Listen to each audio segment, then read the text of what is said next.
What's up, chat? How's it going today? How's everybody's day going? We've got, again, another Q&A video like we do every single Sunday. I think this is like the 46th one or something like that. There's been a lot, but as always, if you guys want to be featured in one of these videos, two ways you can do it. Number one, comment down below if you see a question you like. Make sure you guys like it. And if you want your own question for a chance to have that happen, obviously you have to leave a comment. Or you can try to skip the queue. Come join us, twitch.tv/Lawler, where we stream every day but Tuesday and Sunday. But as you guys know, it's a Sunday video, which means another Sunday Q&A, and we do this a very specific way. We take a look at the comments on last week's video, and then we take a look at some of the questions from chat, and if I like it, I think there's good conversation around it, we talk about it. We try to do a handful of questions, usually anywhere from 5 to 10, sometimes more, sometimes less, but after about 15 minutes, then we close it out, and we do another one next week. So with that said, let's jump into our first question that comes from Georgie. I understand that many content creators like John Salmon have stopped uploading Rocket League as much as they have felt the game becomes boring, primarily because they're working on Unreal Engine 5 instead of other stuff besides items in the game. Main question: you think having UE5 will make a difference as far as making the game more interesting and bringing content creators and playing back to Rocket League, keeping them engaged for long term? So I think this most recent Rocket Pass is a prime example. Some of the assets, based upon what I've seen, because I haven't dived into it just yet, but for my own personal thing, and I've talked about this and multiple questions that I get asked about this, is the issue with Rocket League is its simplicity, but it's also the benefit of Rocket League. The fact that anybody can sit down, watch it, enjoy it because there's not a whole bunch of stuff going on is really, really exciting. Makes it very enticing. The downfall of that is when Psyonix made the decision that it wanted to be a traditional sport. The thing about going to a different location to play a game of football or soccer, depending on where you're from, is there's a different atmosphere, there's different players, there's different things, and there's like there's a different feeling when you go from game to game. And with Rocket League, after a certain point, it kind of begins to feel the same and monotonous.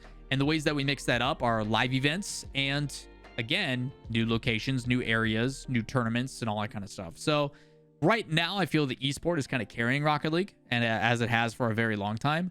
But even in the new Season 6 update, like, they have a new game mode coming. And hopefully an entirely new game mode. It does look like one that is focused heavily on bumping people into goals and stuff. And we'll see how that goes. But they are very subtly trying to add some new stuff here and there and sprinkling some new stuff here and there. But it does feel like a lot of it is waiting on Unreal Engine 5. It's really weird to try to keep building things for an engine that's outdated when you're also proactively trying to make things for the new engine. And the more stuff they put in the old engine is more things they have to transfer over to the other one. So they're basically building everything twice right now. It's got to be a pain in the butt. It's got to be so difficult to try to balance that, because all the stuff they're implementing right now also has to go into the new thing. So they're probably building stuff twice for everything they do. All the items, all the content stuff they put, it's got to be a major pain in the butt. So that in itself and all the modeling and stuff they're doing, they have to transfer over, and it sounds rough. So for people like John Salmon, as well as myself, making content around the game, when it's a good topic of interest and when there's certain things like, hey, what is Rocket League going to be in the future? Yeah, I think there's some good conversation pieces around it. You can make content around it.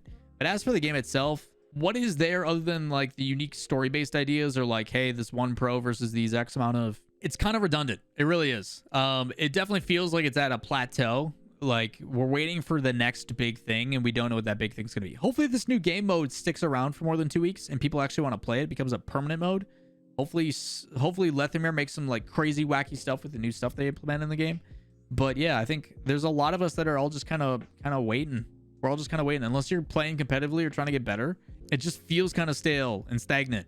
My biggest hope, Unreal Engine 5 not only makes the game more, I guess, optimized, so it plays better and runs better for a lot of people, but it also has a lot of new features, both with training side of things as well as the number one thing we all want, a creative mode, a Halo Forge-esque type system where I can build and create maps in the game itself. And I can also use that for training packs and stuff like that too. So that's what we're all hoping for. Whether it's going to happen or not, I don't know. But yes, that is what a lot of us are hoping happens. Zeagle has a question on the future of Complexity, which is the former True Neutral team.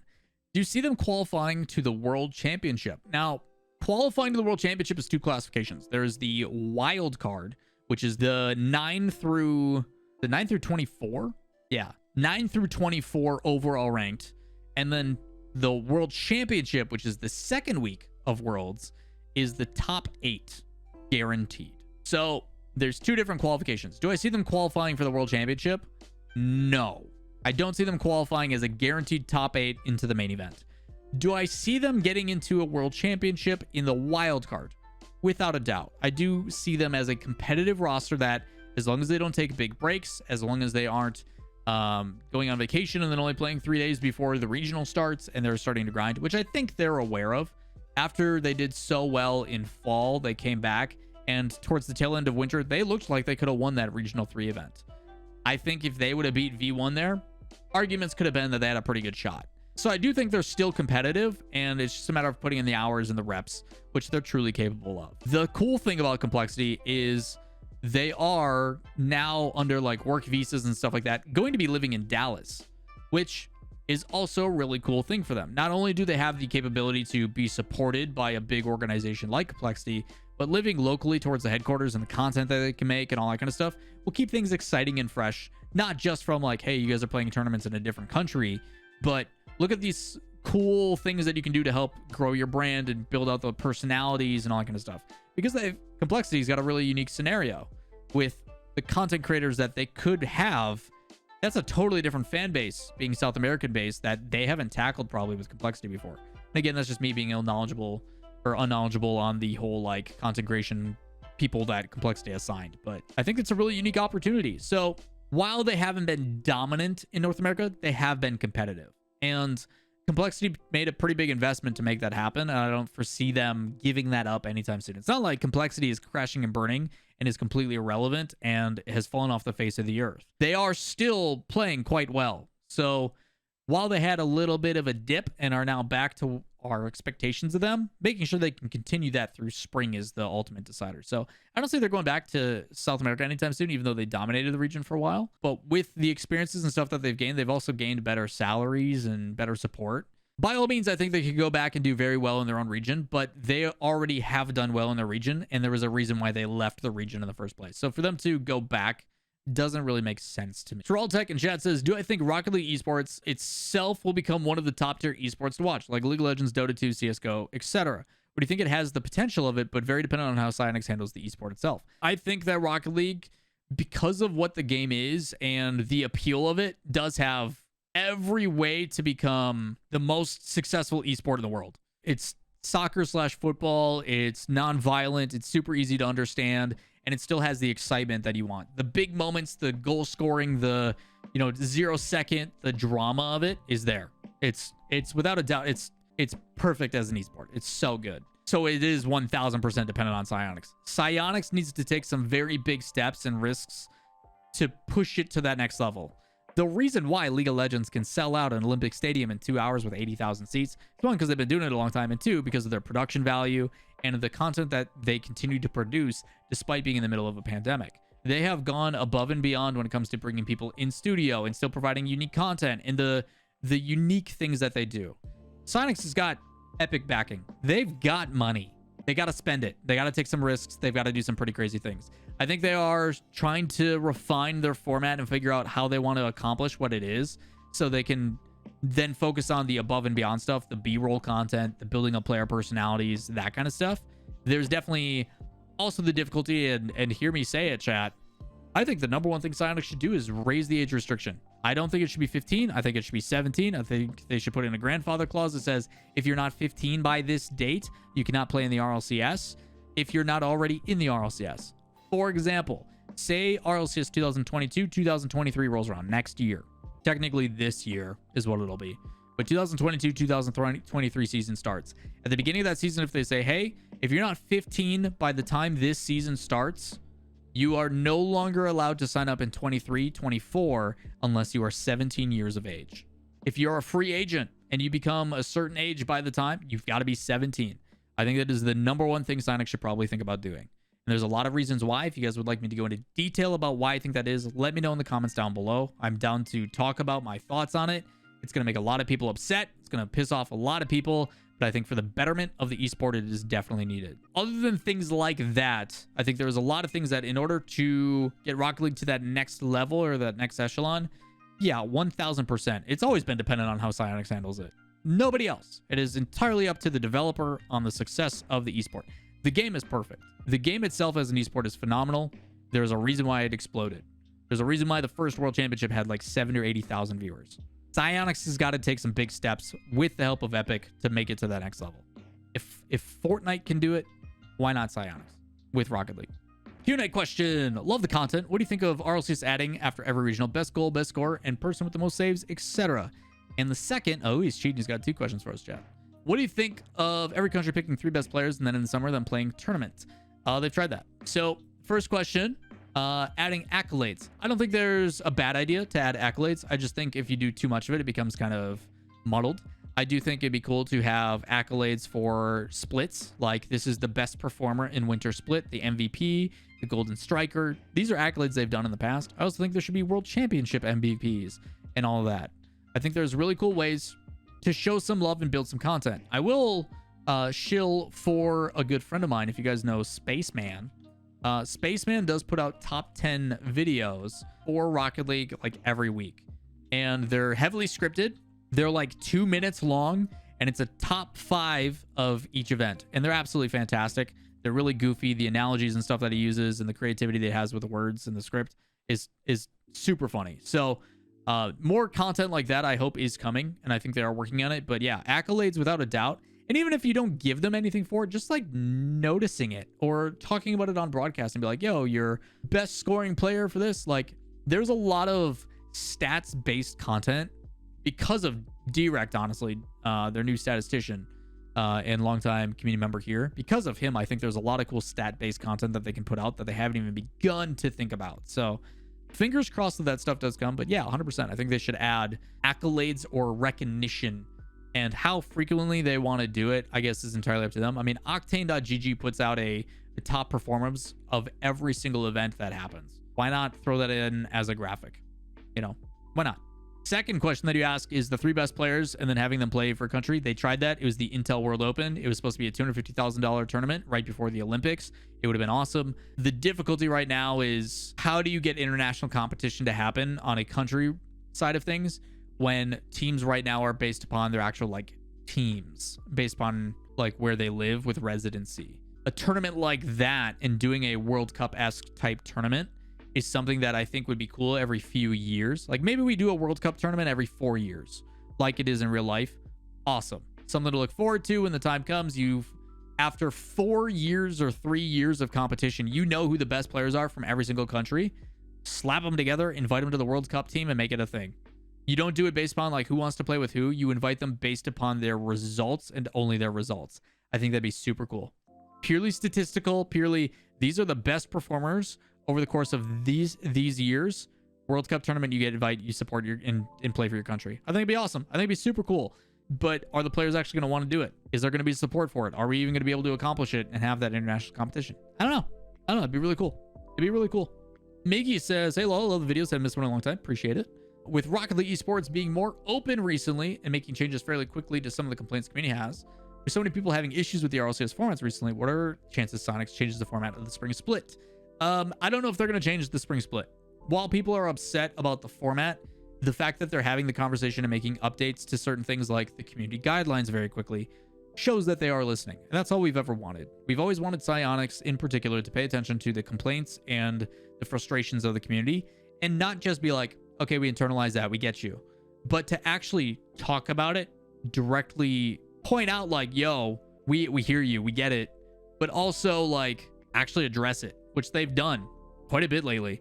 The spring split, I think, is a purposeful choice. They want just straight up double elimination.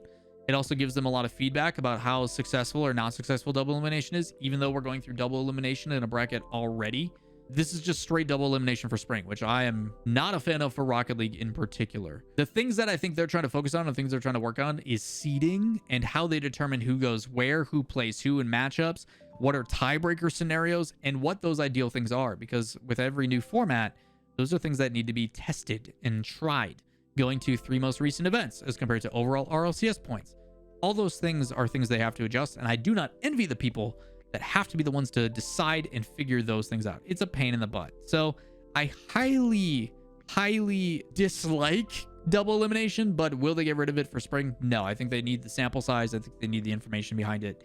And double elimination as a format isn't necessarily like bad. It's just personal reasons why I don't like it.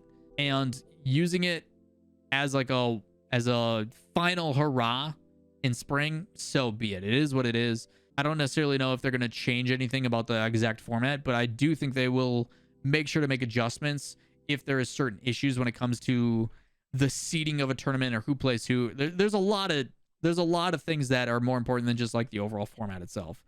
Most people are upset about this current format because primarily there's a ton of extra lives for no reason, and the way that they're seeded, determining who plays who in the lower brackets and stuff based upon like 3 most recent events and all that kind of stuff. That's where I think people are frustrated. So no, it's not going to change, but there are some things that they're going to learn from it for sure.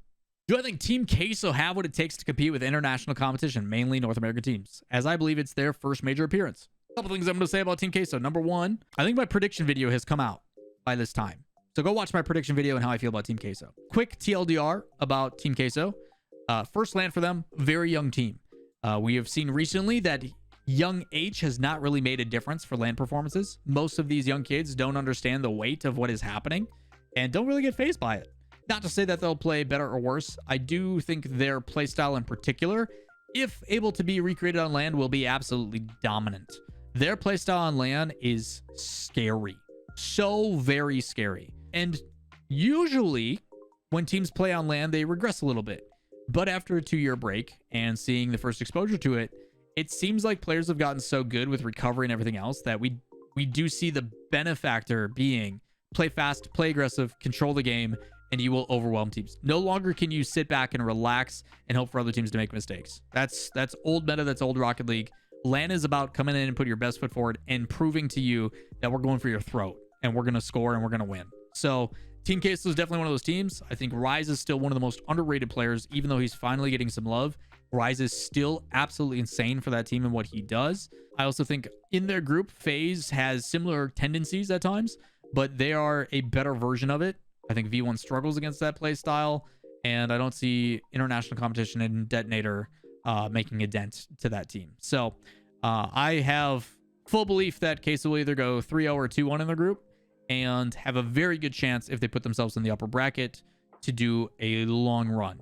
Upper or lower bracket, I think the more reps they get, the better and better they're going to look. Team Queso, to me, is probably one of the scariest teams going into the major. Straight up. They look lethal. So, should be fun. Should be a lot of fun watching Queso on LAN. Barba says, do I think having multiple formats during a split is a good idea so we get more variations during the split? Yes and no. There's pros and cons to both. It changes things up, so it makes things exciting. So the way I look at it, right, is I can either A, use the tournament itself to give us these change-ups, right? Use the tournament itself to give us differing results, to give us that excitement, or you can use the format to provide different scenarios. I'm definitely on the side of same format and making the current format more unforgiving to provide that excitement, rather than having the format itself be like, oh, there's a new format, exciting. I'd much rather have like single elimination, like, oh, everything's on the line, this is crazy kind of stuff, rather than, ooh, new fancy format, what's this? It also makes it easier to follow. I do think you can still create some differentiation, but I think the overall, like the big scheme of the format is the same. Groups into single elim, groups into single elim, groups into single elim. You want to change what's in the groups, whether it be double elimination, round robin, Swiss, whatever it may be, go right ahead. But there is a lot of reasonings as to why things are the way they are right now. And I think a lot of it is just trying to learn what is the optimal format for the tournament, trying to get these reasonings behind things and try to figure out what is the ideal way to play Rocket League in tournament play, especially with the circuit-based system. So multiple formats, I think, is a little bit more confusing, but you can still have multiple formats within a grand scheme like standard. If I told you, hey, fall, winter, spring are all the same format, they are group stage into a single elimination tournament, you go, okay, cool, I know what to expect. And the only thing that changed was like, yeah, it's still groups. The only difference is from group to group is a different formatting group. But, you know, Saturday, Sunday is always single elimination tournament, everything on the line. I think people will understand a little bit easier what goes into it. So people are usually resistant to change, and they have a hard time accepting that. And going from league play to a circuit-based system was a massive change. And they, again, took what was league play in season 10, and in season 11 they refined it, made it a little bit more simple. So they are making changes. We will see over time. But to answer your question, Barbus, I do think it's not necessarily a bad idea, but I think there is better ways to do the whole variation from split to split, if that makes sense. Thunderstorm, do you think the Rocket League channel will be more active in the future? Yes, and I know it will be. Based upon the people I've talked to at Psyonix, they are putting a lot of time and effort into building out additional content. And you've seen examples of this. The interviews Turtle was doing with Garrett while they played games. You've seen Spaceman do highlight videos like I mentioned. You're seeing Subpar and HD, Cole and Stumpy make like recap videos going into events. Like they are trying to do more and more unique content. And the best part is that we have a major coming up. And we are going to get a glimpse of some of these things they're doing. I also just put out a video the other day, which I actually, is it linked in here? Maybe, I don't know. Maybe it's not the, yeah, here. A video I literally put out. Psyonix is finally making the content I desperately want.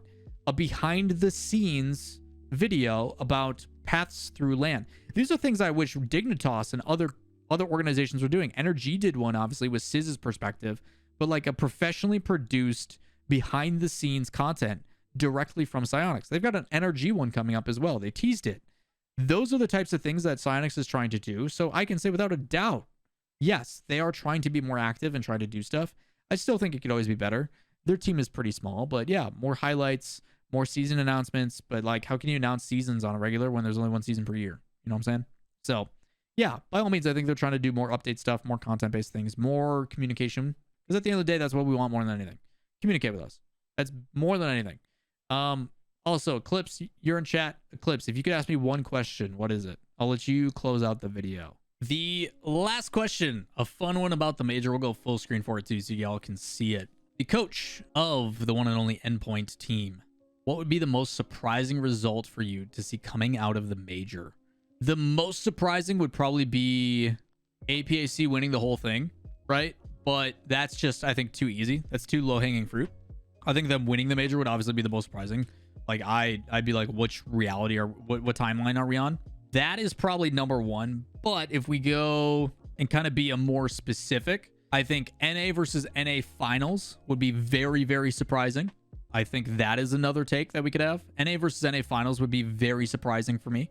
I would also be extremely surprised if both the South American teams make top 8. Also, Endpoint winning a series. Is that the answer you wanted, Eclipse? I think things are a little bit more certain now than they were last time. I think everybody went in with some crazy expectations to the major last time because it'd been 2 years, right? Oh, yeah. Eclipse, same thing with NRG, right? NRG hates being the one everybody expects to win. They love being the underdog. And I think you guys, despite having a very good performance recently, I still have some reservations actually about Endpoint. And I think that's right where you guys want to be. I think you guys are good, but I've got some reservations. And I think that's a good place. People know and respect you guys, but I'm a little concerned. I've got some concerns, and I want you all to prove me wrong.